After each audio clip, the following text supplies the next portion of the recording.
My name's Carol Day, your Richmond City Councillor. I'm here to talk to you about a phenomenon called road rage. It's become very alarming in the last year or so, with more and more incidents happening in places like this where traffic is backing up.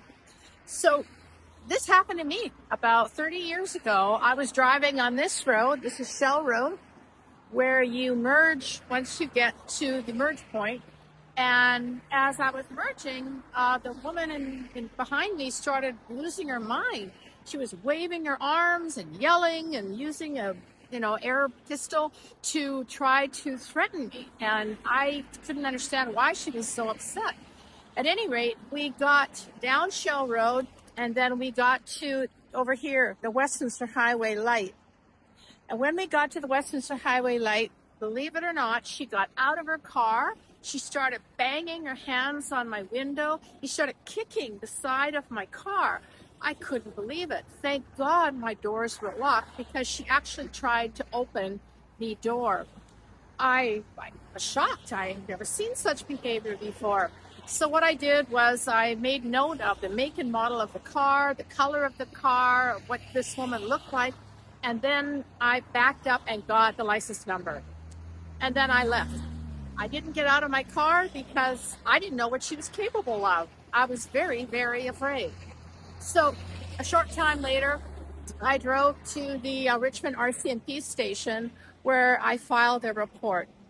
Now, what's really bizarre about this story is I walked up to the counter, and the police officer was standing there, and I told him that someone had been beating my car. And all of a sudden, behind me was this woman who got up and said, "That was me." And she started approaching me. I was extremely frightened. So the police officer came around from the other side of the desk, and he stood between me and this other lady.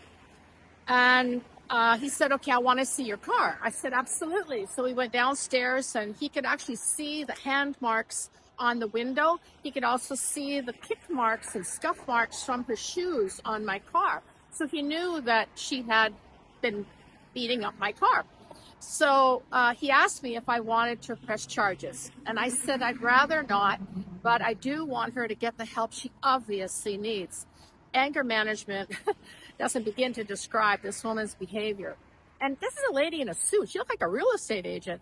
So the end result, we went back upstairs, and he told me, "Go sit down," which I did. And then he told this lady, "Do you understand? I can charge you with assault. Do you know I can charge you with causing damage to someone's property? You will have to go to court. You could get a fine. You could even get jail sentence. This is insane. Don't ever do this again." And then he told me I could leave. And then I slipped out the door and I went home, but my heart was just racing. Now, what I learned is the important thing is to not unlock your car, not get outside of your car, but to stay inside and stay calm. Take down in your mind the information that you will need to make an official report, and deal with this the right way.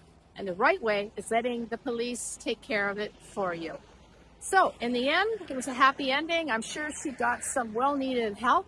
And I rubbed off the scuff marks off my car and chalked it up to experience. At any rate, my name is Carol Day.